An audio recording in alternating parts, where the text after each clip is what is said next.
Bueno, siempre presentamos la realidad, que esta realidad, como veníamos diciendo con Ernestina, nos golpea, inflación y demás, pero también tenemos nuestro bloque como para distendernos un poco y como para conocer un poquito más de qué herramientas podemos adquirir para nosotros ir enriqueciéndonos de manera personal, que seguramente nos ayuda con los avatares cotidianos. Bienvenida, Verónica Sirkovich, ¿cómo estás? Muchas gracias, muy bien, un placer como siempre. Bueno, hermoso recibirte y con ese color tan alegre que te has venido. La verdad que ya estoy deseosa de primavera. Bueno, ¿hoy qué tema nos trajiste, Verónica Sirkovich? Hoy quiero compartirte lo que podemos aprender juntas, o por lo menos la mirada y la perspectiva que tengo sobre dos competencias muy necesarias para todos los seres humanos, en el ámbito en que nos desarrollemos. Uno es el autoliderazgo, la capacidad de liderarnos a nosotros mismos, y la segunda competencia es la capacidad de liderar a otros, de liderar grupos, equipos, familias. Entonces, yo creo firmemente que no hay nada que podamos pedir a otros que primero no hayamos trabajado en nosotros. Y por eso puse estas dos competencias en simultáneo. Si yo no tengo la habilidad para autoliderarme, poco voy a poder pedir, si por ejemplo trabajo con equipos, mi capacidad o trabajar la capacidad de liderazgo con otros. Entonces, vamos a ir por parte, si te parece. Sí, vamos por parte, porque yo creo que la palabra liderazgo, sí.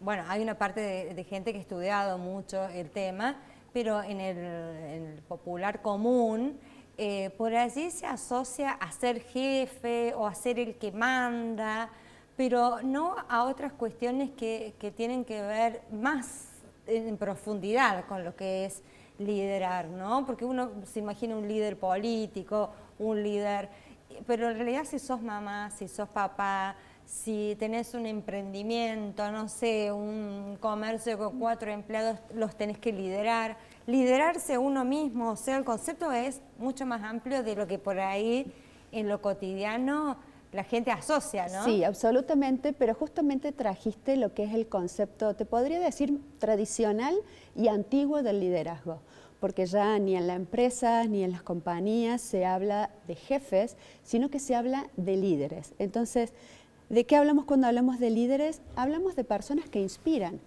de personas a las que admiramos, a las que queremos, no te diría imitar, pero sí se convierten en referentes.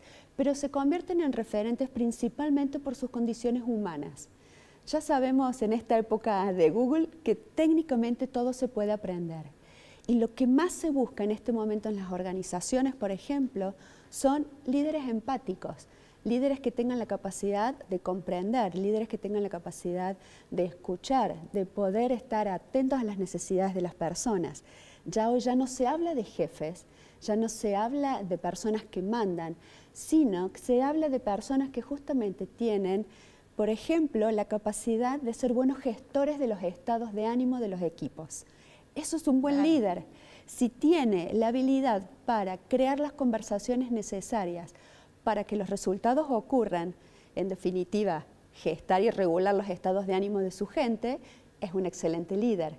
Claro. Si tiene Otra cosa que se me viene a la mente, si hacemos un poquito de repaso por la historia, ¿no? Mandela, también se puede hablar del liderazgo que ha tenido Mujica, muy reconocido.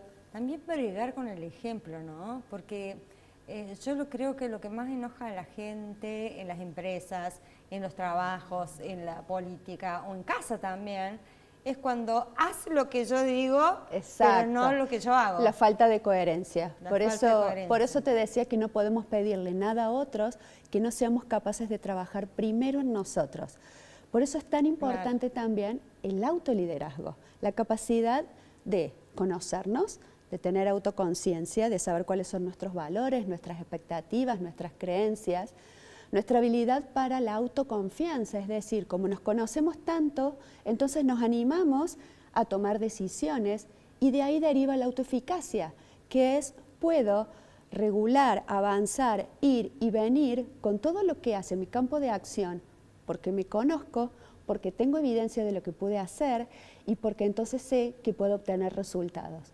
Si yo me puedo estar observando permanentemente y puedo estar mejorando, que eso es lo principal y creo que es como un leitmotiv de cada columna que compartimos, si yo me puedo estar observando permanentemente, si yo veo cuáles son mis espacios de aprendizaje, si veo, por ejemplo, en dónde tengo que comenzar a poner foco o atención, que para mí es algo que me va a permitir liderarme mejor, entonces eso me convierte en una persona que se lidera a sí misma y que puede liderar a otros. Claro. Hay otro factor súper importante en el autoliderazgo, que es el uso del tiempo. Si el tiempo nos lidera a nosotros, no somos nosotros los que lideramos nuestra vida. Nos arrastra. Sino que nos lleva puestos. Claro. Y lo digo porque casi te diría que es una deriva también por los tiempos que corren. Entonces, mucho del autoliderazgo está vinculado a la utilización que yo hago de mi tiempo y de cómo me puedo, por ejemplo, incluir en agenda. Excelente, sí, totalmente. Dar los tiempos para mí, también para la reflexión, porque cuando uno anda a 220 kilómetros por hora, por decirlo de alguna manera, no me doy espacio para poder reflexionar e ir analizando qué camino voy a tomar. Después uno se da cuenta cuando le pasa algo, estaba demasiado acelerado, por eso me pasó tal y tal cosa, ¿no? A veces, como decís vos, la vida nos va llevando y nos pasan cosas que después nos damos cuenta, estaba demasiado acelerado. Ni tan acelerado ni tan lento, ¿no? Es difícil eso, pero es importante poner el foco ahí para liderarse. Me parece excelente el tema, me deja pensando ¡Qué buena! qué aspectos tengo que liderar claro. para poder liderar mi entorno. Y también nosotros, que somos un mundo individualmente, porque tenemos que liderar nuestro pensamiento, nuestras emociones, nuestros deseos. Nuestras conversaciones, nuestros pensamientos. Y entonces después poder... ¿Cuántas veces nos decimos, no voy a poder con esto, qué sé yo, y necesitas a alguien que te diga, sí, empezá con este proyecto que te va a ir bien? O sea, viste que a veces pasa, eso es un punto importante, ¿no? Totalmente. Si no creemos en nosotros mismos, ¿quién va a creer en nosotros si no creemos nosotros, ¿no? Totalmente. Entonces, si me permitís dejar, casi te diría un mensaje final, poder observarnos en qué espacios de nuestra vida sentimos que lo externo tiene más fuerza y más poder que nosotros.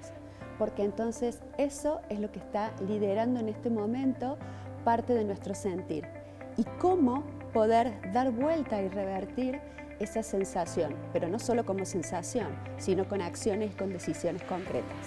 Muchísimas gracias. Me encantó el tema y lo dejamos así latente para ir pensando hasta la semana que viene y todos los días en qué podemos liderarnos. Y también después, después podemos explayarnos en otro momento cómo hacer para liderar a otros, ¿no? Porque por supuesto. La comunicación asertiva y tantas cosas son muy importantes. Tantas variables. Tan valioso tanto tu trabajo, Vero, y a vos personalmente, así que te agradezco que seas parte de este espejo.